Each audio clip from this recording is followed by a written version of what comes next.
إن الحمد لله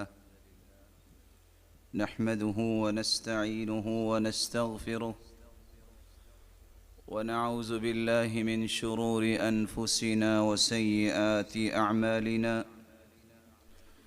من يهده الله فلا مضل له ومن يضلل فلا هادي له وأشهد أن لا إله إلا الله وحده لا شريك له وأن محمدًا عبده ورسوله يا أيها الذين آمنوا اتقوا الله حق تقاته ولا تموتن إلا وأنتم مسلمون يا أيها الناس اتقوا ربكم الذي خلقكم من نفس واحدة وخلق منها زوجها وبث منهما رجالا كثيرا ونساء واتقوا الله الذي تساءلون به والأرحام إن الله كان عليكم رقيبا يا أيها الذين آمنوا اتقوا الله وقولوا قولا سديدا يصلح لكم أعمالكم ويغفر لكم ذنوبكم ومن يطع الله ورسوله فقد فاز فوزا عظيما أما بعد فأعوذ بالله من الشيطان الرجيم وقال الرسول يا رب إن قوم اتخذوا هذا القرآن مهجورا لائق ست تکریم سامعین مکرم، اللہ ذوالجلال ہم سب کے خالق و مالک اور رازق ہیں۔ وہی ذات قادر مطلق ہے۔ اس نے جہاں انسانیت کی تخلیق فرمائی ہے، وہاں اس کی رشد و ہدایت کے لیے انبیاء و رسل کو مبعوث فرمایا اور کتابوں کو اتارا۔ انبیاء و رسل جن کی سب سے بڑی ذمہ داری یہ ہوتی ہے، جو تمام انبیاء نے انتہائی خوبصورت انداز سے پوری کی کہ قوم و ملت کے ہر فرد کو راہ راست پہ چلانے کی کوشش کرنا۔ اس راہ حق پہ چلانے کے لیے وہ آئین اور دستور جو اللہ ذوالجلال کتاب کی شکل میں اتارتے ہیں، اس آئین اور دستور کی ایک ایک شک کو سمجھانا، یہ بھی انبیاء اور رسول کی ذمہ داری ہوتی ہے۔ آخری پیغمبر محمد الرسول اللہ صلی اللہ علیہ وآلہ وسلم ہیں۔ وہ خود فرماتے ہیں انا قائد المرسلین ولا فخر، میں تمام انبیاء کا لیڈر اور قائد ہوں، لیکن میں فخر نہیں کرتا کیونکہ فخر میرے رب کو پسند نہیں۔ انا خاتم النبیین ولا فخر، میں خاتم النبیین ہوں، میرے بعد کوئی نبی نہیں آئے گا، اور میں اس پر بھی فخر نہیں کرتا کیونکہ فخر میرے مالک کو پسند نہیں۔ اس آخری پیغمبر پر اللہ ذوالجلال نے جس کتاب کو اتارا اس کو قرآن مجید کہتے ہیں۔ قیامت تک آنے والی انسانیت کے لیے یہ دستور ٹھہرا، یہ آئین ٹھہرا۔ اس کی ایک ایک لائن، اس کا ایک ایک کلمہ اور ایک ایک جملہ انسانی زندگی کی خوبصورتی کے لیے ضروری ہے۔ جس کو اللہ عز و جلال نے پسند کر لیا اور اس آئین اور دستور کو پڑھنے کی توفیق سے نواز دیا، اس کی تلاوت کی محبت اسے عطا کر دی، اس کی فہم و بصیرت اسے نصیب کر دی، اور پھر عملی رویوں میں اس کے احکامات کو اتارنے کی ہمت دے دی، اور اس کے پیغامات کو دنیا کے کونے کونے تک پہنچانے کی یہ سعادت دے دی۔ کائنات میں سب سے بہترین یہ انسان ہے، جیسا کہ رسول اللہ صلی اللہ علیہ وسلم کا فرمان ہے، خیرکم من تعلم القرآن وعلمہ، جو اس دستور اور آئین کو سیکھتا ہے اور سکھاتا ہے۔ اس نیل کو آسمان کی چھت کے نیچے روئے زمین پر اس جیسا کوئی انسان نہیں۔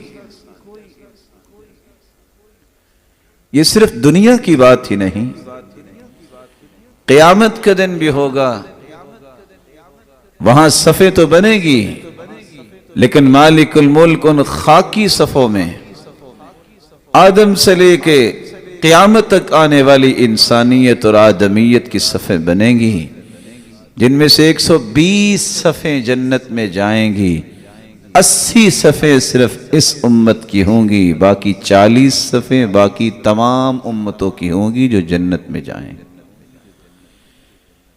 جہاں یہ 120 صفیں جو جنت میں جانے والی ہیں، اہل قرآن ان صفوں میں ہوں گے، لیکن وہاں یہ ثابت کیا جائے گا، الماہر بالقرآن مع السفرۃ الکرام البررہ، دنیا کے اندر اس آئین اور دستور کی ایک ایک شق کو یاد کرنے والے، سمجھنے والے، اپنی زندگی میں نافذ کرنے والے، اور اسے ہی اپنا پیش رو بنانے والے اور پیشوا بنانے والے، اور اسی آئین کی بالادستی کے لیے زندگیاں وقف کرنے والے، آج ان خاکی صفوں سے نکل آؤ، آ جاؤ ان صفوں میں جن صفوں میں جبریل امین کھڑے۔ لیکن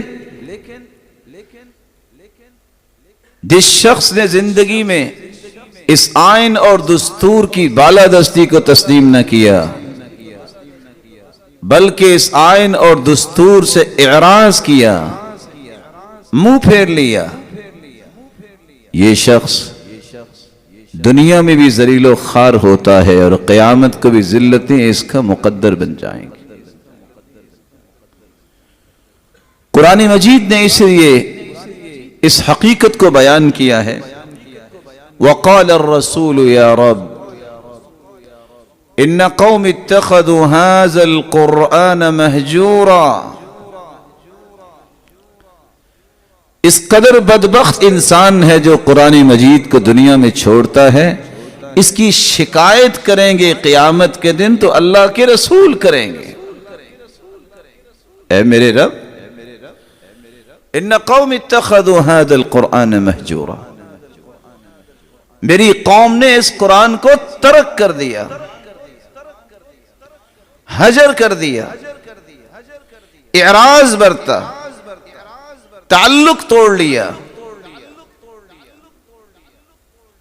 جس انسان کی شکایت محمد مصطفیٰ صلی اللہ علیہ وسلم کریں گے، اس کا پھر بنے گا کیا؟ تو آج کے اس خطبے میں ہم قرآن مجید کی اس آیت کی روشنی میں 5 چیزیں بیان کرنا چاہیں گے۔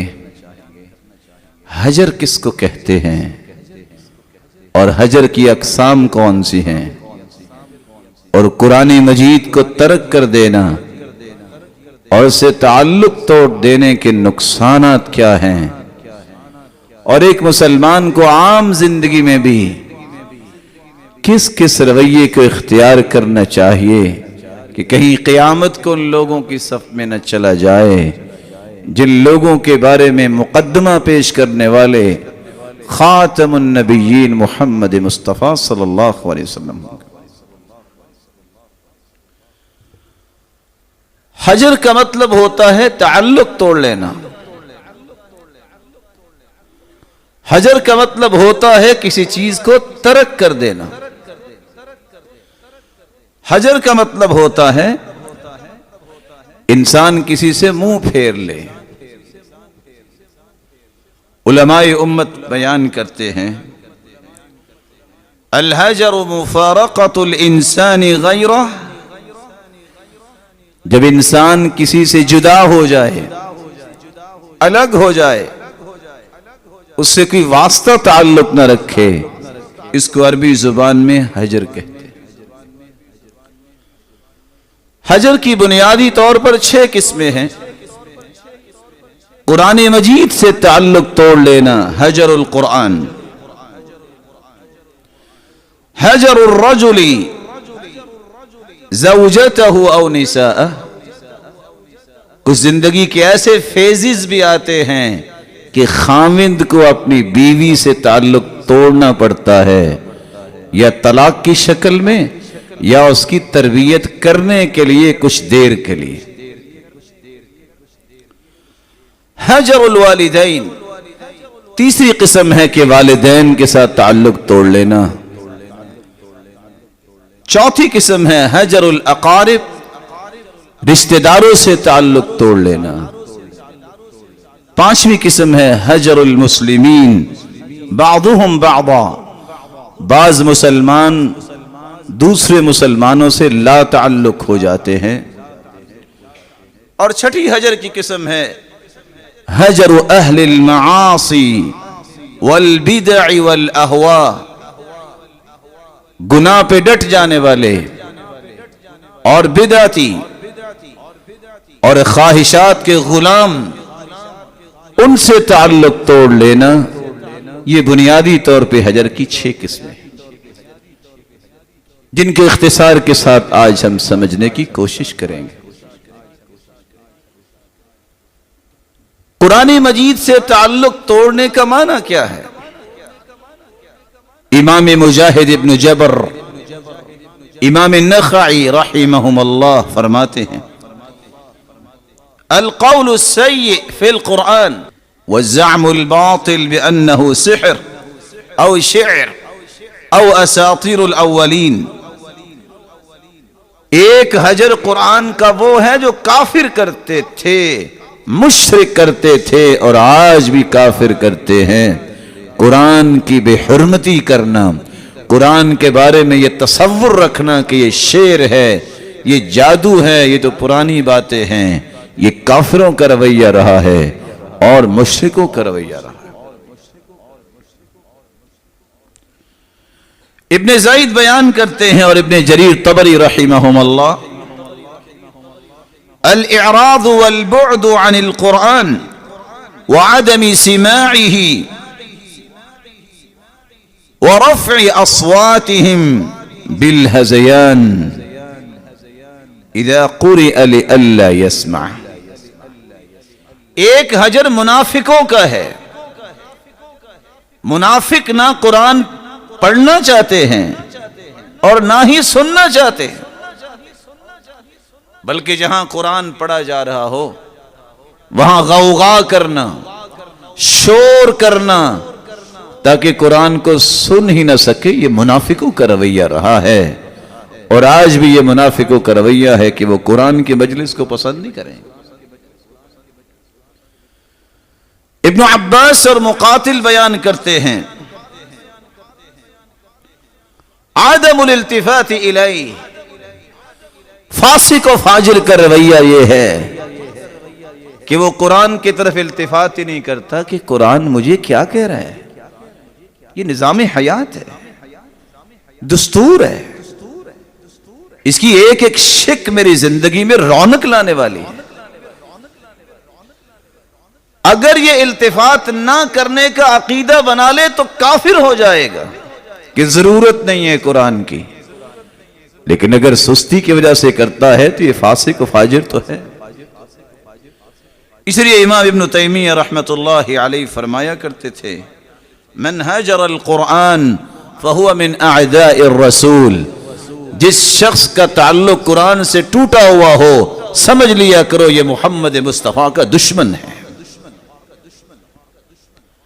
کیونکہ قیامت کے دن اللہ کے رسول نے اسی کے خلاف مقدمہ دائر کرنا۔ امام ابن القیم رحمت اللہ علیہ قرآن مجید کے حجر کے متعلق 6 باتیں بیان کرتے ہیں کہ قرآن مجید کا حجر کس کس انداز سے ہوتا ہے۔ حجر و تلاوت القرآن، امت پہ سب سے بڑا وبال اس وقت آتا ہے جس قوم اور ملت اور امت کے لیے یہ قرآن آیا وہ اس کو پڑھنے کی تمنا اور خواہش نہیں کرتی، ان کے اندر ذوق ختم ہو جاتا ہے۔ عمر بن عبدالعزیز رحمہ اللہ قرآن سن کے روتے اور لوگوں سے کہا کرتے تھے عالجو قلوبکم، اپنے دلوں کا علاج کرواؤ، تم شعر سن کے روتے ہو، تمہارے تو دل بیمار ہیں، تمہیں رونا چاہیے اللہ کی کلام سن کے۔ تو تلاوت نہ کرنا، تلاوت کو نہ سننا، یہ تمنا ہی نہ رکھنا، یہ قرآن مجید کا ترک ہے جس کی سزا ملے گی۔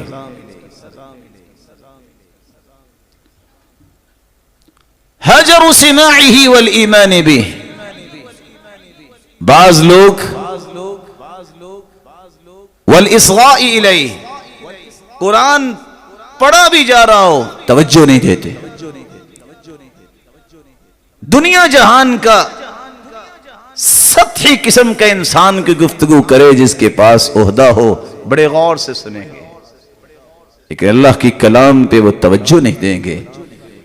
کاش کہ انہیں پتا ہو یہ کس کی کلام ہے، کلام الملوک ملوک الکلام، بادشاہوں کی کلام کلاموں کی بادشاہ ہوتی ہے، یہ اس رب تعالیٰ کی کلام ہے، اس پہ توجہ نہ دے، یہ بھی حجر ہے۔ حجر تدبرہ وفہمہ ومعرفت ما اراد المتکلم بہ منہ، قرآن مجید سے لا تعلقی کا تیسرا راستہ یہ ہے کیونکہ قرآن کو سمجھے ہی نہ۔ کس قدر انسان کی بدبختی ہے، دنیا کی معمولی چیزوں کی خاطر ایسی چیزوں کو یاد کرنا اور سمجھنا، اس پہ اپنی ذہانت اور فطانت کو خرچ کرتے ہیں چند ٹکوں کے پیچھے،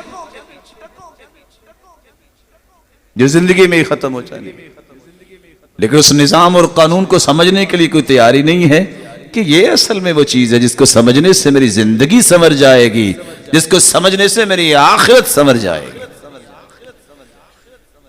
نتیجہ یہ ہے کہ آج 500 ایڈیمز یاد کرنے والے، بی اے بیچلر کے امتحان دینے والے 1.5 فٹ لمبی سمریاں تو یاد کر لیتے ہیں، لیکن بدقسمتی یہ ہے کہ انہیں سورۃ الفاتحہ کا ترجمہ نہیں آتا۔ اللہ کی کلام زیادہ حق رکھتی ہے کہ اس کو سمجھا جائے۔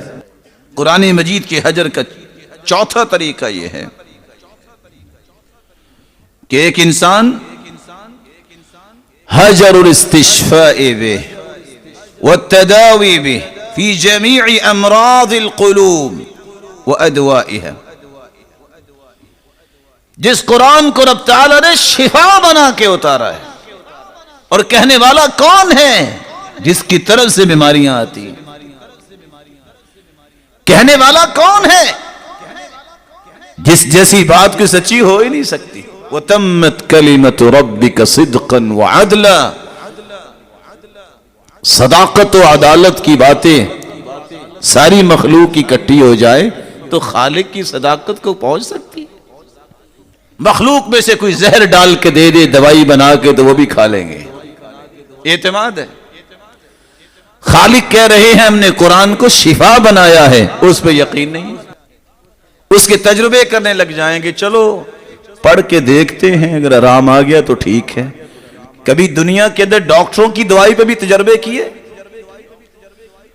بس جی ہمیں تو نہیں نہ پتا کہ کیا ہوگا، ہم نے کون سا اللہ کو دیکھا ہے؟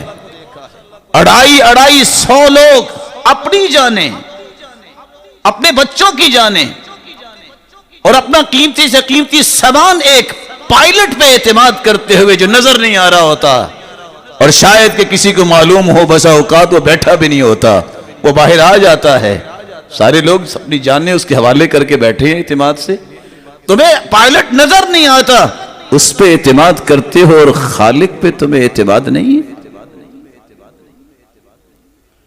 رسول اللہ صلی اللہ علیہ وآلہ وسلم نے یہی اعتماد ہی صحابہ کو دلایا تھا۔ حجر کی 5ویں قسم یہ ہے کہ ایک انسان قرآن مجید کے مطابق عمل کرنا چھوڑ دے، کہ ضابطہ اور قانون تو اس لیے ہوتا ہے کہ اس کو زندگی میں لاگو کیا جائے، اگر اس کو ضابطے کو لاگو نہیں کرنا تو اس ضابطے کا فائدہ کیا ہوا؟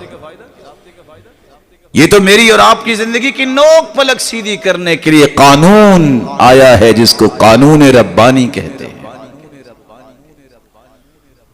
اور چھٹا گناہ جو ہے وہ قرآن مجید سے لا تعلقی کا وہ لوگوں کی طرف سے ہوتا ہے، حجر تحکیمہ والتحاکم الیہ۔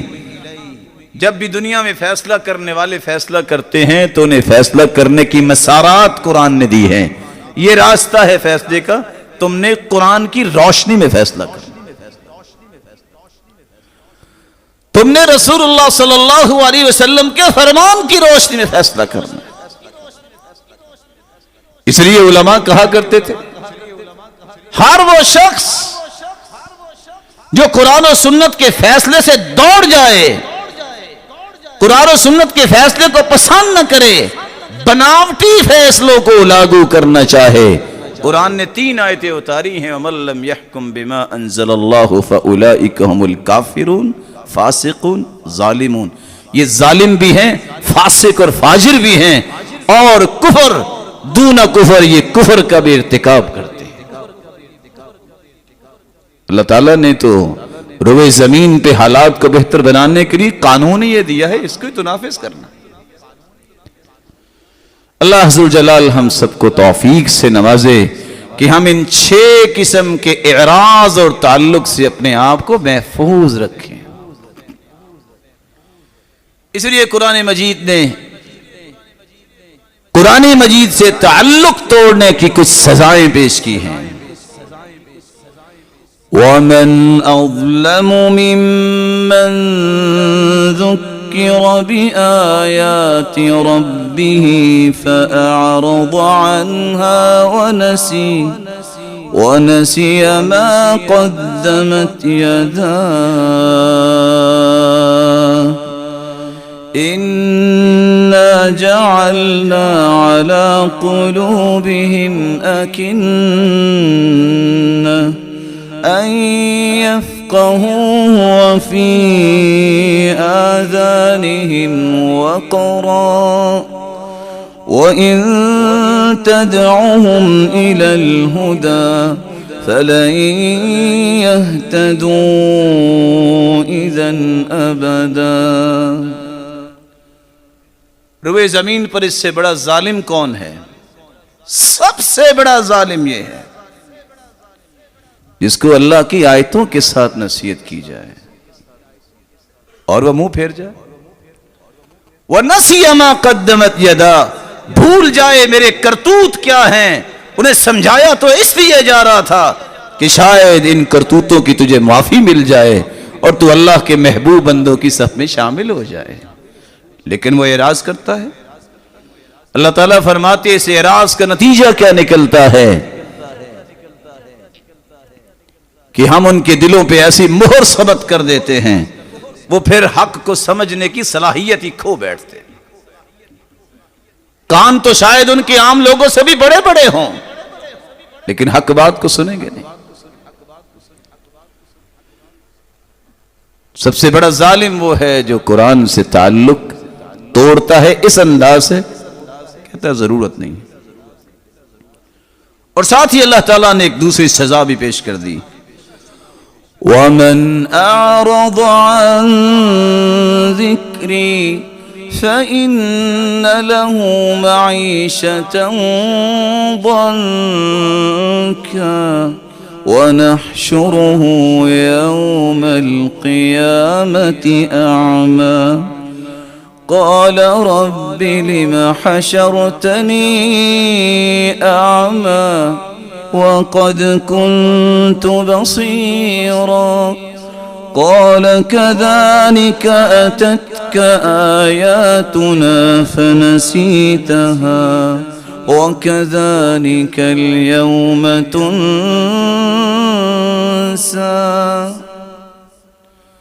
آج کسی کی آنکھ میں درد ہو، تکلیف ہو، اسے پٹی باندھنی پڑے، اس سے پوچھو کہ اس آنکھ کی قدر و قیمت کیا ہے. اللہ ذوالجلال فرماتے ہیں جو اس قرآن سے اعراض کرتا ہے دنیا میں اس کی آنکھیں جتنی بھی خوبصورت ہوں گی اس کو اندھا کر کے ہم اٹھائیں گے اور وہ کہے گا یا رب، اے میرے رب، لما حشرتنی اعمى وقد كنت بصيرا، اللہ دنیا میں تو میری آنکھیں تھی، مجھے اندھا کیوں کیا گیا؟ كذلك قد اتتك آیاتنا فنسیتها، اللہ فرمائیں گے تیرے پاس بھی تو ہماری نشانیاں آئیں، تم نے بھی تو اندھوں جیسا ہی اس کے ساتھ رویہ رکھا نا، پڑھا ہی نہیں تھا، دیکھا ہی نہیں تھا، مانا ہی نہیں تھا، آج اسی کے بدلہ تجھے دیا جا رہا ہے. امام ابن کثیر رحمت اللہ علیہ فرماتے ہیں یہ وہ بدبخت ہے جو آنکھیں بند کر لیتا ہے قرآن سے، زندگی کی آخری رمق تک لا طمأنینہ، اس بندے کو کبھی بھی اطمینان نہیں ملے گا. یہ دنیا کی سزا یہ ہے، دنیا میں جو کچھ بھی لے لے لیکن زندگی کی آخری سانس تک اسے چین نہیں آئے گا. اور دوسری سزا اس کو یہ ملے گی، زندگی کے آخری سانس تک یہ ہدایت یافتہ نہیں بنے گا، نہ اس کو یقین کی نعمت نصیب ہوگی، ہمیشہ یہ متردد رہے گا، شک میں رہے گا. اور اس سے بدترین زندگی کیا ہے کہ ایک انسان کے پاس سب کچھ ہو اور اسے زندگی میں چین ہی نہ ہو. اس لیے اللہ عز و جلال نے ایک تیسری بات بھی بیان کی ہے، فَمَا لَهُمْ عَنِ التَّذْكِرَةِ مُعْرِضِينَ كَأَنَّهُمْ حُمُرٌ مُسْتَنفِرَةٌ فَرَّتْ مِنْ قَسْوَرَةٍ. یہ اللہ عز و جلال کے قرآن سے اعراض کرنے والے، منہ موڑنے والے، یہ تو جانوروں سے بدتر ہے. جس طرح جانوروں کو شیر نظر آئے تو کس طرح نہ دیکھتے ہیں پانی ہے آگے، نہ دیکھتے ہیں آگ ہے آگے، چھلانگیں لگا کے دوڑ جاتے ہیں. یہ تو جانوروں سے بھی بدتر ہیں جو قرآن سے اعراض کرنے والے. اس لیے اللہ عز و جلال نے ایک چوتھی سزا بھی ایسے لوگوں کی بیان کی ہے، وَمَن يَعْشُ عَن ذِكْرِ الرَّحْمَنِ نُقَيِّضْ لَهُ شَيْطَانًا فَهُوَ لَهُ قَرِينٌ. اور دوسری جگہ فرمایا وَمَن يَكُنِ الشَّيْطَانُ لَهُ قَرِينًا فَسَاءَ قَرِينًا. قرآن سے جو منہ موڑنے والا ہوتا ہے اللہ اس پہ ایک شیطان مسلط کر دیتے ہیں، اور جس کے ساتھ شیطان لگ گیا اس سے برا دوست کو نہیں. ایسے شخص سے ساتھ لگنے والا بھی شیطان ہی ہوگا. اور آپ جانتے ہیں پھر شیطان کیا کیا کام کروائے گا اس سے؟ وہ کام کروائے گا کہ صنم ہم تو ڈوبے تمہیں بھی لے ڈوبے. وہ اکیلا جہنم میں نہیں جائے گا، قسمیں اٹھا چکا ہے کہ اللہ تو نے مجھے اپنی رحمت سے تو دھتکار دیا، میں تیری مخلوق کو اپنے ساتھی جہنم میں بناؤں گا. وہ قسم اٹھا چکا ہے. اس لیے قرآن نے پانچویں سزا بیان کی ہے، جو قرآن سے منہ موڑتا ہے، نہ پڑھتا ہے، نہ سمجھتا ہے، نہ عمل کرتا ہے، نہ اس کے پیغام کو دنیا تک پہنچانے کی چاہت اور تمنا کرتا ہے. وَمَنْ أَظْلَمُ مِمَّنْ ذُكِّرَ بِآيَاتِ رَبِّهِ ثُمَّ أَعْرَضَ عَنْهَا إِنَّا مِنَ الْمُجْرِمِينَ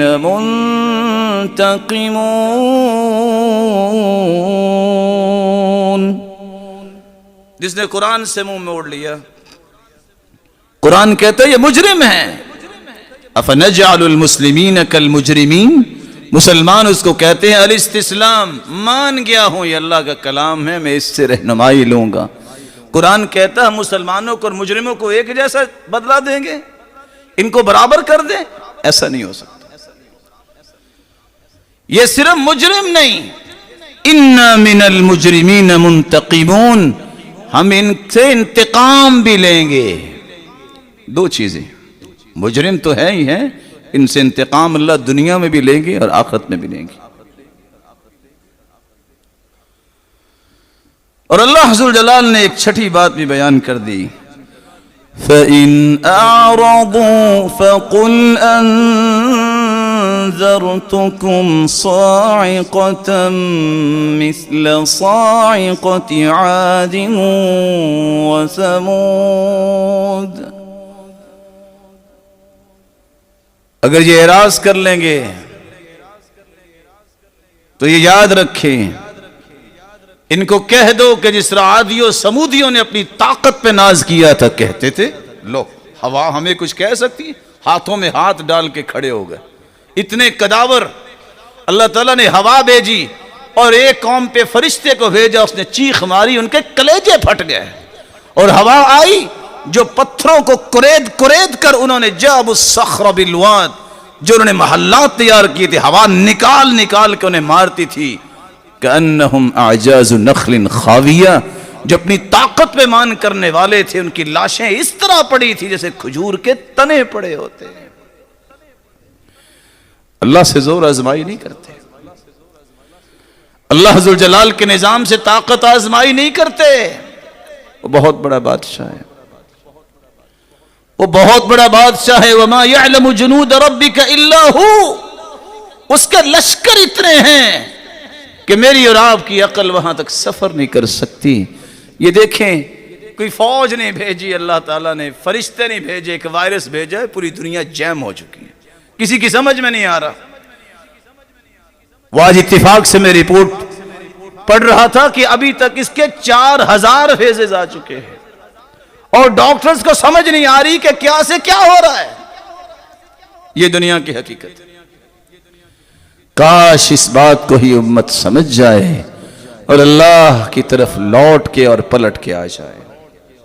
اللہ تعالیٰ نے اس لیے ایک اور سزا بھی بیان کی ہے. دنیا میں تو اعراض انسان کرتا ہے، قیامت کو بھی کچھ ہونے والا ہے اس کے ساتھ. وَيَوْمَ يَعَضُّ الظَّالِمُ عَلَى يَدَيْهِ يَقُولُ يَا لَيْتَنِي اتَّخَذْتُ مَعَ الرَّسُولِ سَبِيلًا لَقَدْ أَضَلَّنِي عَنِ الذِّكْرِ. وَيَوْمَ يَعَضُّ الظَّالِمُ عَلَى يَدَيْهِ يَقُولُ يَا لَيْتَنِي اتخذت مع الرسول سبيلا يا ويلتى ليتني لم أتخذ فلانا خليلا لقد أضلني عن الذكر بعد إذ جاءني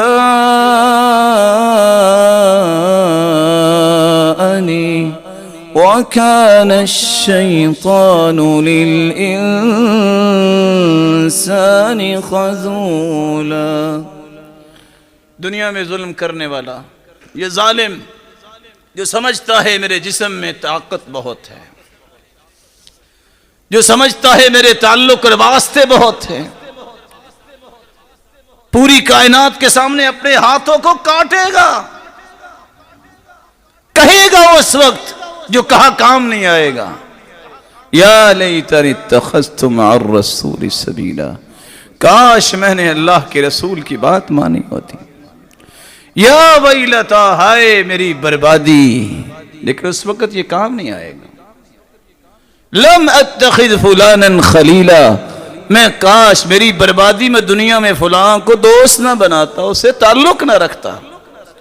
لقد اضلنی عن الذکر بعد اذ جاءنی، میرے پاس تو اللہ کا قرآن آ چکا تھا، اس قرآن کے آ جانے کے بعد دوست نے مجھے قرآن سے دور کر دیا، اس تعلق نے مجھ سے دور کر دیا۔ وَكَانَ الشَّيْطَانُ لِلْإِنسَانِ خَذُولًا، اور قرآن کہتا ہے شیطان تو ذلیل ہی کرنے والا ہے۔ بات دوست کی ہو رہی تھی، شیطان کہاں سے آ گیا؟ جو تعلق، جو دوستی تمہیں قرآن کے حکم سے دور کرتی ہے وہ شیطان ہی ہوتا ہے، جس کا اظہار زبانیں کریں گی اور اس وقت اظہار قیامت کو کیا ہوا کوئی کام نہیں آئے گا۔ اور اسی کے بارے میں اللہ کے رسول صلی اللہ علیہ وسلم شکایت کریں گے۔ وَقَالَ الرَّسُولُ يَا رَبِّ إِنَّ قَوْمِ اتَّخَذُوا هَذَا الْقُرْآنَ مَهْجُورًا، اللہ کے پیغمبر فرمائیں گے اے میرے رب، آج ان لوگوں کا مقدمہ میں آپ کی عدالت میں پیش کرنے آیا ہوں جن کی رشد و ہدایت کے لیے تو نے قرآن مجھ پہ اتارا۔ یہ وہ لوگ ہیں جنہوں نے تیرے قرآن سے اعراض کیا، اور جس کا مقدمہ جو ہے رسول اللہ صلی اللہ علیہ وسلم پیش کریں گے، اس کے بعد پھر کیا ہونے والا ہے۔ اللہ مجھے اور آپ کو اور ہماری اولادوں کو بھی محفوظ فرمائے۔ رسول اللہ صلی اللہ علیہ وسلم نے اس لیے فرمایا تھا، صحیح الجامع کی روایت ہے 4443 اور سلسلہ صحیحہ کی روایت ہے 2019، القرآن شافع مشفع وماحل مصدق، من جعله امامه قاده الى الجنہ ومن جعله خلفه ساقه الى النار۔ یہ قرآن سفارشی بنے گا، جس کی قرآن نے سفارش کر دی اس کی قبول کی جائے گی، جس نے اس کو دنیا میں پیشوا مانا یہ قرآن ہی اسے لے کے جنت چلا جائے گا، جس نے اس قرآن کو نہ مانا یہ قرآن ہی مخالفت میں گواہی دے گا، اور قرآن ہی اس کا سبب بنے گا کہ چلو اس کو جہنم کی آگ میں جھونک دیا جائے۔ وَمَن يُعْرِضْ عَن ذِكْرِ رَبِّهِ يَسْلُكْهُ عَذَابًا صَعَدًا، اس قرآن سے جو اعراض کرتا ہے، اس قرآن سے اعراض کرنے والا جو ہے وہ عذاب ایسے ایسے جھیلے گا کہ جو انسان کی سوچ سے باہر ہے۔ زدناہم عذابا فوق العذاب، عذاب پہ عذاب ایسے لوگوں کو دیے جائیں گے۔ مفسرین الفاظ نقل کرتے ہیں، زیدوا اقارب، حکم ہوگا ان پہ بچھو چھوڑ دو، انیابوہا کالنخل الطوال، بچھو کیسے؟ اس کے حجم کی بات نہیں ہوئی، اس بچھو کا ڈنگ اتنا ہوگا کالنخل الطوال، جتنا کھجور کا تنا ہوتا ہے۔ نسأل اللہ السلامت من، اللہ ذوالجلال ہمیں محفوظ فرمائے۔ اس لیے صحابی کو کہا تھا 40 دن میں قرآن پڑھ لیا کرو۔ کہا میں اور پڑھنا چاہتا ہوں، فرمایا 30 دن میں پڑھ لو۔ کہا نہیں میں اور پڑھنا چاہتا ہوں، فرمایا 25 دن میں پڑھ لو۔ کرتے کرتے 20 15 10 7، کہا میری اور بھی تمنا ہے، فرمایا 3 دن میں پڑھ لیا کرو۔ رمضانی مسلمان صرف رمضان کو قرآن کھولتے ہیں، یہ دنیا کی کمائی کو روزانہ چیک کر کے سوتے ہیں۔ آج روکڑ کیا تھی؟ جس چیز کی ذمہ داری اللہ نے لی ہوئی ہے اس کے بارے میں اچھلنا کودنا اور مچلنا اور کہنا کہ میں کما رہا ہوں، یہ تیرا رب تجھے دے رہا ہے۔ یہ بھول جس دن ختم ہو گئی اس دن تو کامیاب ہو گیا۔ جو کہتا ہے کہ میری 10 انگلیاں کماتی ہیں، جن کے ہاتھ کٹے ہوتے ہیں وہ بھی خاکیز ہوتے ہیں، یہ گمنڈ ہی تمہیں مروا دے گا کہ میرے پاس پیسہ بہت ہے۔ قارون سے زیادہ تیرے پاس پیسہ نہیں ہے۔ اللہ نے قارون کو بھی زمین میں دھنسا دیا اور اس کے خزانوں کو بھی دھنسا دیا۔ اس لیے سب سے بڑی دولت یہ ہے کہ جس کے پاس قرآن ہو، اس کی تلاوت کرتا ہو، اسے سمجھتا ہو، اس پہ عمل کرتا ہو، اس کے پیغام کو دنیا کے کونے کونے تک پہنچانے کے لیے تڑپتا نظر آئے۔ کس طرح میں اس پیغام کو عام کر سکتا ہوں، کیسے میں اپنی صلاحیتیں اس کے لیے وقف کر سکتا ہوں۔ اللہ میری اور آپ کی اولاد اور نسل کو اس کی توفیق سے نوازے۔ اعراض کی دوسری قسم، بسا اوقات تعلق توڑنا پڑتا ہے بیوی سے. شریعت نے اس بات کا حکم دیا ہے وعاشروہن بالمعروف، عورتوں کے ساتھ اچھا رویہ برتو، حسن معاشرت کرو. معمولی بات ہو جائے تو گھر نہ توڑو، معمولی بات کو بڑے بڑے پہاڑ نہ بناؤ. لا تکبر الحرج، چھوٹی سی بات کو پہاڑ بنا کے گھر توڑ دینا، اس سے شیطان خوش ہوتا ہے، رحمان خوش نہیں ہوتا. لیکن شریعت نے ساتھ یہ بھی کہہ دیا، بجائے اس کے کہ تم بیوی پہ ظلم کرو، ما ضرب رسول اللہ صلی اللہ علیہ وسلم خادما ولا امرأة قط، پوری زندگی اللہ کے رسول نے اپنی بیویوں میں سے کسی بیوی کو مارا نہیں ہے. یہ بھی سنت ہے. باقی سنتوں سے محبت ہے تو اس سنت سے بھی غور کرنا چاہیے کہ ایک عورت جو اپنے گھر سے آئی ہے، آج اس کے بہن بھائی نہیں، وہ اکیلی ہو یا اس کے بہن بھائی ہوں، اس نظریے سے ظلم کیا جائے، مجھے کون پوچھنے والا ہے؟ تیرا رب تجھے پوچھنے والا ہے. یاد رکھنا، دنیا میں کو پوچھے گا تو کتنا کو پوچھے گا، لیکن قیامت کو اگر پوچھو گی نا، من نوقش الحساب فقد عذب، اگر پڑتال ہوگی نا ان کھاتوں کی کہ تم نے کیا کیا کیا ہے، تو عذاب سے نہیں بچ سکے. لیکن قرآن نے یہ کہہ دیا، اگر تم دیکھتے ہو وَإِنْ خِفْتُمْ شِقَاقَ بَيْنِهِمَا وَاللَّاتِي تَخَافُونَ نُشُوزَهُنَّ فَعِظُوهُنَّ، جو بد زبانی کرتی ہے، بدتمیزی آگے سے کرتی ہے، مخالفت کرتی ہے، فَعِظُوهُنَّ، اس کو سمجھاؤ. سمجھانے بجھانے سے بھی بات نہیں بنی، فَاهْجُرُوهُنَّ، اس کا بستر الگ کر دو، پھر بھی بات نہیں بنتی، وَاضْرِبُوهُنَّ، ان کی سرزنش بھی کر سکتے ہیں، لیکن اصول اور ضابطے کے تحت اس قدر نہ مارو کہ اس کی ہڈی ٹوٹ جائے. رسول اکرم صلی اللہ علیہ وآلہ وسلم پر یہ قرآن نازل ہوا. صحابی روایت کرتے ہیں کہ ایک شخص آیا اور کہتا ہے، دیکھیے اللہ کے رسول، میری بیٹی، میں نے کیسے اس کو نکاح دیا تھا اپنی بیٹی کا، اور اس نے مار کے تھپڑ میری بیٹی کا چہرہ سرخ کر دیا ہے. اللہ کے رسول نے فرمایا بدلہ لیں گے. وہی نازل ہوگی الرجال قوامون علی النساء، کہا بدلہ تو لینا تھا، کچھ ارادہ میں نے کیا، کچھ میرے رب کا فیصلہ آ گیا ہے.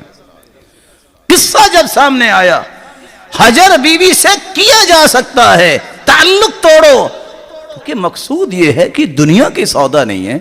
اس سے بڑی حماقت کیا ہے کہ انسان اس نظریے سے نکاح کرے کہ میں نے کچھ دیر کے لیے نکاح کرنا ہے. تم نے نکاح کیا ہے، تم یہ تمنا کرو کہ ہم نے جنت میں بھی اکٹھے رہنا ہے. یہ ہے نکاح کا وہ فیصلہ جو کسی کے دل میں آ جائے، جو کامیاب ہوتا ہے. اللہ میری اولاد کو بھی میرے ساتھ جنت میں لے کے جا، میرے گھر والوں کو بھی جنت میں لے کے جا. رسول اکرم صلی اللہ علیہ وآلہ وسلم نے اپنی بیوی کو، جس نے صرف یہ بات کہی تھی جو آج لوگ کہنے سے باز نہیں آتے، اپنی سوتن کو کہہ دیا تھا، اچھا میں اونٹ اس کو دے دوں. صفیہ رضی اللہ تعالی عنہا وارضاہا، جو پہلے تو یہودیہ تھی، اللہ کے رسول نے 3.25 مہینے کلام نہیں کی. آج کوئی گالیوں کی لائن لگا دے اور اللہ اور قرآن اور اسلام اور علم والوں کے خلاف جو مرضی بک جائے، پرواہ نہیں ہوتی. یہ دین دین غیرت ہے.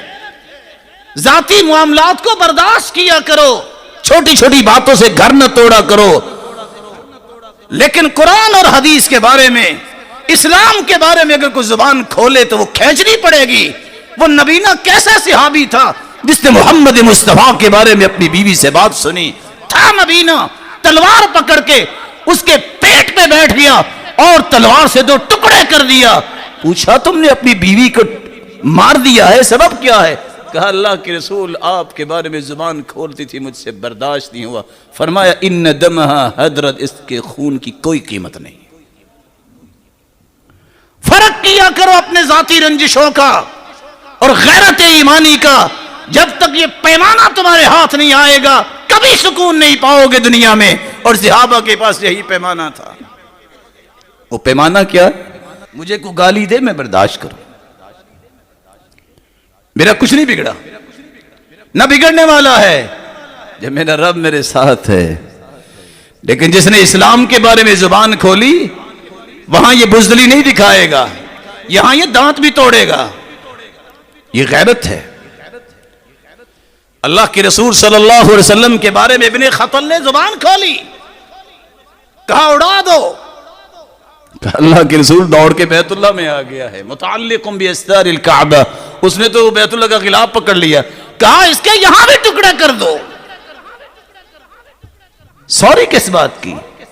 اللہ کے بارے میں رسول کے بارے میں زبان کھولے تو کہیں چلو جی مصلحت ہوتی ہے, اور اپنے بارے میں کوئی معمولی بات کرے تو گولی مار دو.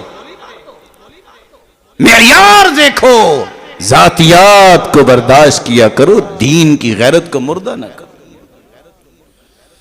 حجر الوالدین, حجر کی تیسری قسم ہے والدین سے تعلق توڑنا. بہت بڑا گناہ ہے. تھے مشرک ابراہیم علیہ السلام کے والد, بلکہ اکیلا شرک نہیں کرتے تھے, بت فروش بھی تھے. بت فروشی ان کا ذریعہ معاش بھی تھا.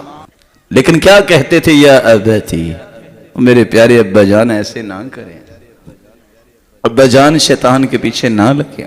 عورت آ کے کہتی ہے اللہ کے رسول میری ماں تو مشرکہ ہے, افاصلھا, میں صلہ رحمی کروں؟ کہا صلیھا, اس کے ساتھ ملتی رہا کرو, اس کو دعوت دیتے رہا کرو. مشرک بھی ہے, دروازہ کھلا رکھو, وہ سیدھے راستے پہ آ جائے گا. حجر الاقارب, حجر کی چوتھی قسم ہے رشتہ داروں سے قطع تعلق کر لینا. رسول اکرم صلی اللہ علیہ وسلم نے فرمایا قیامت کی نشانی ہے کہ رشتہ داروں کے تعلق کی حالت یہ ہو جائے گی کوئی کسی کو پہچانتے نہیں ہوگا, تناکر آ جائے گا. اور حدیث یہ کہتی ہے سلسلہ صحیحہ کی 918, بغیر کسی شرعی عذر کے کوئی تعلق توڑتا ہے دنیا میں جن گناہوں کی فوراً سزا مل جاتی ہے ان میں سے ایک گناہ یہ بھی ہے کہ رشتہ داروں کی پرواہ چھوڑ دے, اسے قطع تعلق کر. رسول اکرم صلی اللہ علیہ وآلہ وسلم نے تو یہاں تک فرمایا تھا لا يدخل الجنت قاطع, جو بغیر کسی شرعی عذر کے قطع تعلق کرتا ہے یہ جنت میں نہیں جائے گا. صحیح بخاری کی روایت 5984. رسول اللہ صلی اللہ علیہ وآلہ وسلم کے صحابہ نے شرعی عذر کی موجودگی میں حجر کیا ہے, لیکن ذاتی امور پہ حجر نہیں کیا. رسول اکرم صلی اللہ علیہ وآلہ وسلم کی زوجہ محترمہ سیدہ عائشہ, وہ بھانجا عبداللہ بن زبیر جس کی وجہ سے انہیں ام عبداللہ کہا جاتا تھا, ایک دن بھانجا ہی کہتا ہے یہ ہر پیسہ خرچ کر دیتی ہیں, رکھتی نہیں ہے. سیدہ عائشہ اس کے ہاتھ پکڑنے چاہیے, یہ تو ضائع کر دے گی. سیدہ عائشہ فرماتی ہے تیری جرت کیسے ہوئی ہے صدقے سے مجھے روکنے کی, میں زندگی میں تجھ سے بات نہیں کروں گی. 6 مہینے تک بات نہیں کی. آج ہم اس لیے تعلق توڑتے ہیں فلاں نے رشتہ نہیں دیا. ام ہانی کے پاس پیغام آیا تھا اللہ کے رسول کا, میں نکاح کرنا چاہتا ہوں. کہا آپ کی عظمت بڑی ہے, مجھے ڈر ہے کہ میں کوئی کمی کوتاہی نہ کر دوں. اللہ کے رسول صلی اللہ علیہ وسلم نے یہ بات سن لی تھی, لیکن اس کے باوجود ام ہانی کا پیغام بعد میں آیا فلاں کو چھوڑ دیا جائے. فرمایا اجرنا من اجرتی یا ام ہانی, اے ام ہانی جس کو تو نے پناہ دی ہم نے بھی دے دی. یہاں دین کے لیے کوئی تعلق رکھو اور توڑو اور جوڑو, ذاتیات کو ذبح کرو. سیدہ عائشہ نے 6 مہینے بات نہیں کی. خاندان کے بڑے لوگوں کو شامل کیا گیا, سیدہ عائشہ نہیں مانی. ایک دن بہن ہی اٹھی سیدہ اسما جو سیدہ عائشہ کی بہن ہیں, اپنے بیٹے کو چادر میں چھپایا. اور دوسری روایت میں آتا ہے خاندان کے بڑے تو چھپا کے لے گا, کہتے ہیں ندخل آ جائیں, کہتے ہیں آ جاؤ, کہتے ہیں کلنا سارے آ جائیں. تو ہنس پڑی ہے تو اکیلی, تو سارے کا کیا مطلب؟ کہتے سارے آ جاؤ. بہن تھی, چادر سے نکلی عبداللہ بن زبیر اور چمٹ گئے. کہا نہیں, تم چمٹ بھی گئے ہو، میں تم سے کلام نہیں کروں گی، مانو تم نے محمد مصطفیٰ کی بات کی مخالفت کی ہے، جب تک تم توبہ نہیں کرو گے، میں جب تک اپنی قسم کا کفارہ نہیں دے دیتی میں تم سے بات نہیں کروں۔ غیرت ایمانی ہے۔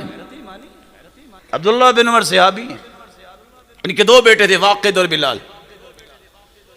بلال بیٹا تھا لیکن کہا کرتے تھے بلال رسول اللہ احب الیہ من بلالی، لوگوں میرا بیٹا بھی بلال ہے لیکن میرے بیٹے سے مجھے رسول اللہ کا بلال زیادہ پیارا لگتا ہے۔ حالانکہ وہ کالے رنگ کے تھے، یہ سفید رنگ کے تھے۔ کہا اللہ کے رسول کا جو بلال ہے نا وہ مجھے میرے بلال سے زیادہ پیارا لگتا ہے۔ حدیث سناتے ہیں باپ، لا تمنعوا اماء اللہ مساجد اللہ، لوگوں اگر عورتیں مسجدوں میں آنا چاہیں تو انہیں نہ روکنا، مسجدوں میں آنے کی اجازت دینا۔ بیٹا کیا کہتا ہے؟ واللہ لنمنعہن، ہم تو ضرور روکیں گے۔ کیوں؟ لیتخذنہ دغلا، یہ تو فتنہ پھیلائیں گے۔ تھے عبداللہ ابن عمر صحابی، تھپڑ رسید کیا۔ ابن حجر لکھتے ہیں 2 مہینے بلکہ زندگی بھر کلام نہیں کی۔ تمہیں جرأت کیسے ہوئی حدیث کے سامنے یہ کہنے سے کہ ہم ضرور روکیں گے؟ میں تمہیں محمد مصطفیٰ کی بات بتا رہا ہوں۔ کہاں گیا بیٹا؟ کہاں گئی غیرت؟ میرا خون ہے، میرا خون ہے، میرا رشتہ دار ہے۔ کہاں رشتہ داری؟ اولاد سے بڑھ کے بھی کوئی نعمت ہوتی ہے؟ معیار بدلیے، غیرت دینی کو زندہ کیجئے۔ رسول اکرم صلی اللہ علیہ وآلہ وسلم کے صحابہ کی حالت یہ تھی۔ رسول اکرم صلی اللہ علیہ وسلم کے صحابہ صرف دین کے فیصلے کیا کرتے تھے۔ رسول اکرم صلی اللہ علیہ وسلم کا انداز دیکھیے، كان اذا اطلع على احد من اهل بيته كذب كذبة لم يزل عنه معرضا حتى يحدث منه توبة۔ اللہ کے رسول کو پتہ چل جاتا کہ فلاں نے جھوٹ بولا ہے، جب تک توبہ نہ کروا لیتے اسے بات نہیں کرتے تھے۔ ہم کہتے ہو بچے جھوٹ بولتے ہی ہوتے ہیں، پھر دعوے چھوڑ دو نا کہ میں محمد مصطفیٰ کا بڑا ہی محب ہوں، دعوے چھوڑ دو نا، دعوے کی تو رب دلیل لے گا۔ محمد مصطفیٰ سے بڑھ کے نرمی والا تو کوئی نہیں تھا۔ اپنی بیوی کے ساتھ 2.5 سے 3.25 مہینے نہیں ملے، کلام نہیں کی۔ تم نے یہ لفظ بولا تو بولا کیوں ہے کہ وہ تو یہودیہ تھی؟ صرف اشارہ کیا تھا، تعنی قصیرہ، اس کا تو قد بہت چھوٹا ہے، ٹھگنی ہے وہ۔ اللہ کے رسول نے فرمایا لو مزجت بماء البحر لمزجت، تیرا یہ کہنا اتنا کڑوا ہے، سمندروں میں ڈال دیا جائے تو سمندر کڑوے ہو جائے۔ معیار بنائیے۔ رسول اکرم صلی اللہ علیہ وآلہ وسلم کے صحابی اسی منہج کو اختیار کیے ہوئے تھے۔ ایک شخص کو اللہ کے رسول کے صحابی نے کہا کہ اللہ کے رسول نے منع کیا ہے ایسی پتھر اٹھا اٹھا کے مارنا، کنکریاں مارنا، بچوں کی عادت ہوتی ہے، بعض بڑے بھی بچے بن جاتے ہیں اور یہ کام کرنا شروع کر دیتے ہیں۔ فرمایا اس طرح پھینکنے سے کسی کی آنکھ خراب ہو سکتی ہے، نہ تو یہ شکار کو لگے گی نہ اس کا فائدہ ہے۔ کہنے والا کہتا میں تو ضرور ماروں گا۔ کہا لا اکلمک ابدا، تم نے کہہ دیا ہے، میں نے حدیث سنائی، زندگی میں تیرے ساتھ میں آئندہ کلام نہیں کروں گا۔ یہ صحابی ہے۔ پھر کہتے ہیں رواداری ہونی چاہیے اور نرمی ہونی چاہیے۔ صحابہ سے بڑھ کے بھی کوئی نرم مزاج دنیا میں آیا؟ وہاں محمد مصطفیٰ کی بات کو ٹھکرایا جا رہا ہے، وہاں تیری قیمت کیا ہے؟ رسول اکرم صلی اللہ علیہ وآلہ وسلم نے صحابہ کرام کی تربیت یہ کی تھی کہ تمہیں برداشت کرنا ہے اپنی باتوں کو، لیکن دین کی بات پہ تمہیں برداشت نہیں کرنا۔ ابن سیرین رحمہ اللہ ایک آدمی کو حدیث سناتے ہیں، وہ کہتا ہے کہ فلاں نے تو یہ کہا ہے۔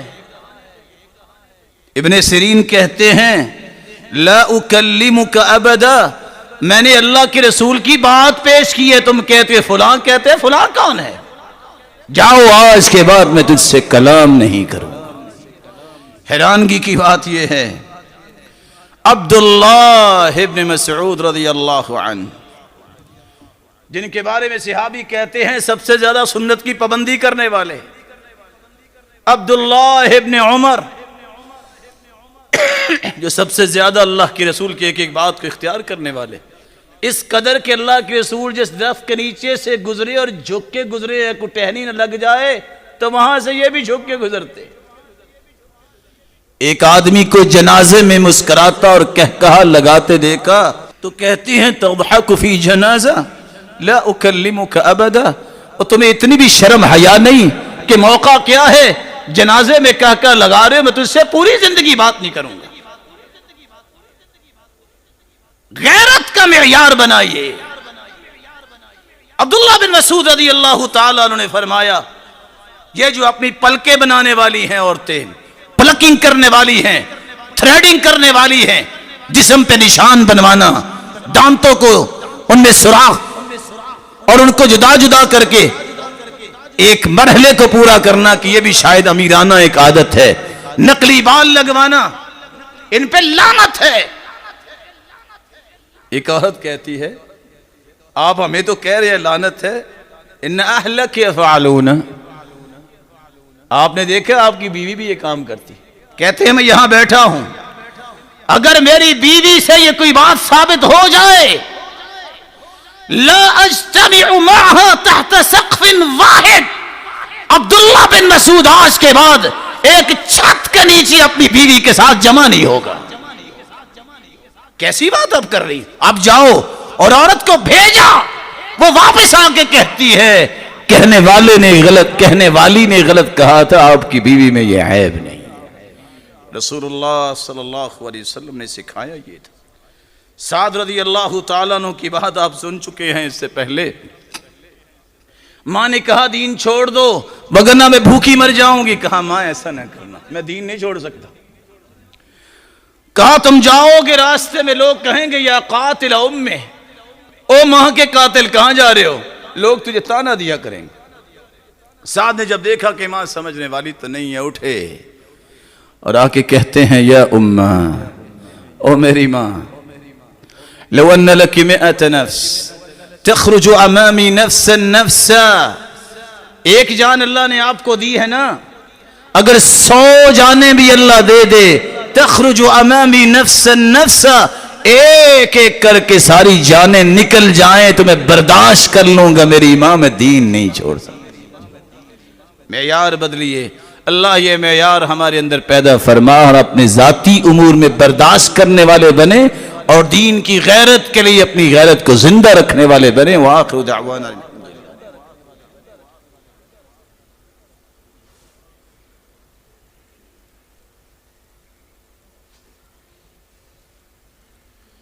الحمد لله على إحسانه والشكر له على توفيقه وامتنانه، أما بعد فأعوذ بالله من الشيطان فإنه عدو للإنسان۔ قرآن مجید سے تعلق توڑنے والا جہاں ظالم ہے وہاں یہ قیامت کے دن اندھا کر دیا جائے گا اور اللہ کی جہنم میں جائے گا۔ والدین سے تعلق نہ توڑو، وہ برے بھی ہیں تو نیکی کرتے رہو، ہاں ان کی برائی میں اطاعت نہ کرو۔ وَصَاحِبْهُمَا فِي الدُّنْيَا مَعْرُوفًا، نیکی میں ان کا ساتھ دو۔ وَإِنْ جَاهَدَاكَ عَلَىٰ أَن تُشْرِكَ بِي مَا لَيْسَ لَكَ بِهِ عِلْمٌ فَلَا تُطِعْهُمَا، اگر وہ شرک پر مجبور کرے تو شرک نہ کرو۔ زوجین میں سے بیوی کے ساتھ اچھا برتاؤ کرنے کا حکم ہے، لیکن اگر حالت یہاں تک پہنچ جائے کہ دین میں خلل آ رہا ہے تو پھر اس سے جدائی اختیار کی جا سکتی ہے، لیکن ظلم نہ کرو، ظلم کا بدلہ تمہیں چکانا پڑے گا۔ وہ راستہ اختیار کرو جو شریعت نے راستہ دیا ہے، تعلق توڑو، بستر الگ کرو، نئی بات بن رہی طلاق دے دو۔ اللہ کے رسول صلی اللہ علیہ وسلم نے بھی تو ایسا کیا تھا، صحابہ نے بھی تو ایسا کیا تھا نا، یہ راستہ رکھا ہے، نئی بات بن رہی جدائی اختیار کر لو۔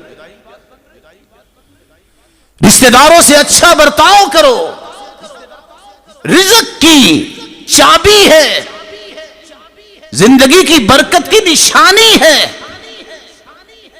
رشتہ داروں سے اچھا برتاؤ کرو، لیکن کب؟ جب وہ اللہ ذو الجلال کے دین پہ ہیں ان کے اوپر جان چھڑکا دو، لیکن اللہ کے دین کے دشمن ہیں ان کی پرواہ نہ کرو۔ مصعب بن عمیر رضی اللہ تعالی عنہ یہ صحابی ہیں، عمر رضی اللہ تعالیٰ عنہ جب گزرے تو بھائی کی مشکیں باندھی ہوئی تھی، صحابہ نے کہا ذرا اس کو کس کے باندھنا۔ بھائی بول کے کہتا ہے کچھ خیال کرو، میں تیرا بھائی ہوں، خون ہوں۔ کہتا ہے تو محمد مصطفیٰ کے نہیں تو میرے بھی نہیں، مشکیں اس کی کس کے باندھو، اس کی ماں بڑی امیر ہے، بڑا فدیہ دے گی،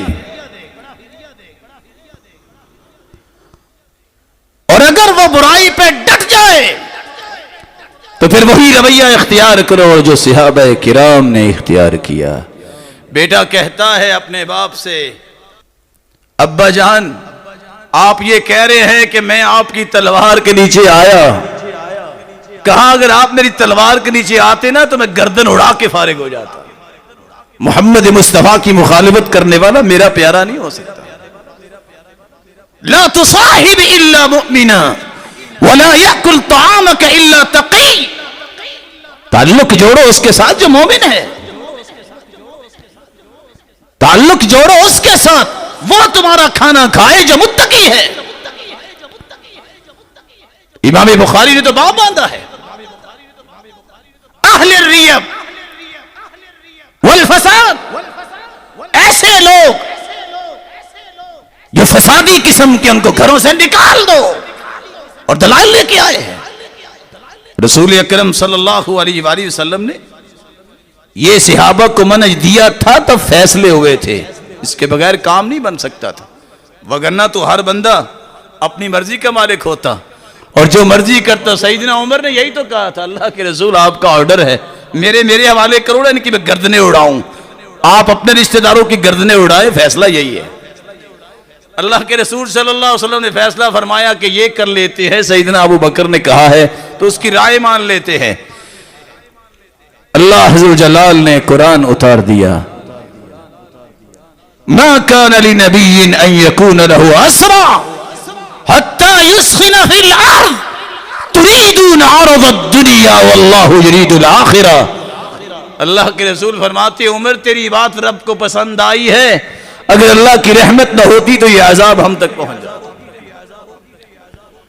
وفي الشر نجاة اذ لا ينجيك احسان، یہ قانون ہے، جو دین کے معاملات کو نہیں سمجھتا وہاں احسان فائدہ نہ دے تو پھر دوسری تصویر بھی دکھانا ضروری ہوتی ہے۔ تمہارے اگر یہ رابطے ہوں کہ میں کسی شرابی کے ساتھ بیٹھ سکتا ہوں تو میں اور آپ یہ نہیں کر سکتے کہ میں تو تہجد گزار کے ساتھ بیٹھوں گا۔ ہر شخص کا مالک رزق کا وہ ہے، کوئی مالدار ہے تو اپنے گھر میں ہے،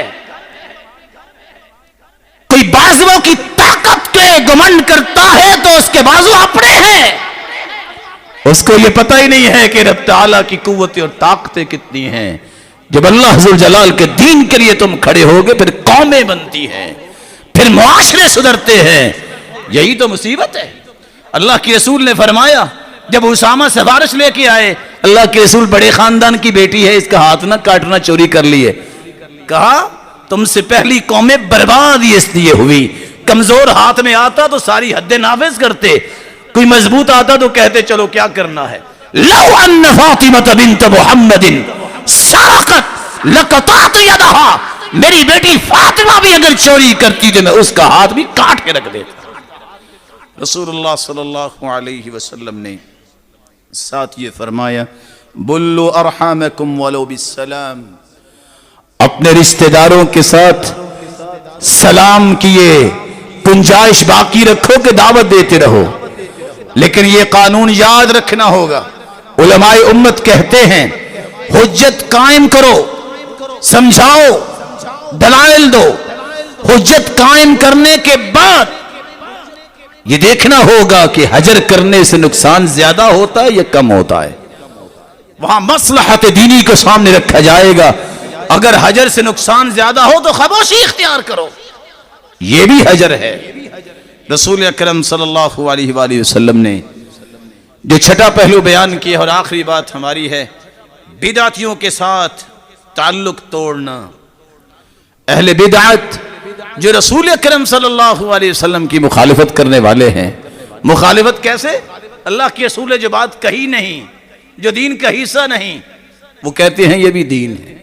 امام مالک سچ کہا کرتے تھے، جو کہتا ہے کہ یہ دین کا حصہ ہے اور دین میں نہ ہو، وہ کہنا یہ چاہتا ہے ظالم کہ اللہ کے رسول نے رسالت پہنچانے میں خیانت کی ہے. نعوذ باللہ من ذلک. آج اس کو پتہ چلا ہے کہ یہ بھی دین ہے. اور قرآن کہتا ہے الیوم اکملت لکم دینکم واتممت علیکم نعمتی. فضیل ابن عیاض کہا کرتے تھے من جلس مع صاحب بدعہ، جو بدعتی کے ساتھ بیٹھتا ہے لم یعط الحکمہ، اسے کبھی حکمت نہیں ملتی. حسن بصری کہا کرتے تھے بدعتیوں کے ساتھ نہ بیٹھا کرو فإنہ یمرض قلبک، تمہارے دل کو مریض کر دیں گے. اور جو شخص ابو سعید الخدری کہا کرتے تھے جو بدعتی کے ساتھ بیٹھتا ہے اللہ عز و جلال اپنی حفاظت واپس لے لیتے ہیں، اس کو اس کے حوالے کر دیتے ہیں. ابو قلابہ کہتے ہیں ان کے ساتھ نہ بیٹھا کرو، جب تم ان کے ساتھ بیٹھو گے تمہیں اپنے جیسے گمراہ کر لیں گے. عبداللہ بن مبارک کہا کرتے تھے کہ بیٹھنا بھی ہے کسی مسکین کے ساتھ بیٹھ سو، بدعتی کے ساتھ نہ بیٹھو. اور جو کسی بدعتی کو عزت دیتا ہے من وقر صاحب بدعہ فقد اعانہ علی ہدم الاسلام، جو کسی بدعتی کو عزت دیتا ہے اس نے اسلام کو گرانے میں مدد کی ہے.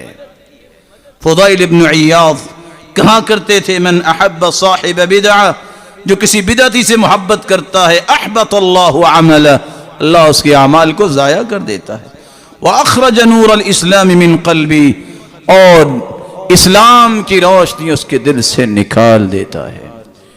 بلکہ فضیل ابن عیاض کہا کرتے تھے جو بدعتی کو اپنی بیٹی کا نکاح دے دیتا ہے فقد قطع رحمہا، اس نے اپنی بیٹی کے ساتھ صلہ رحمی نے کی، قطع رحمی کی ہے.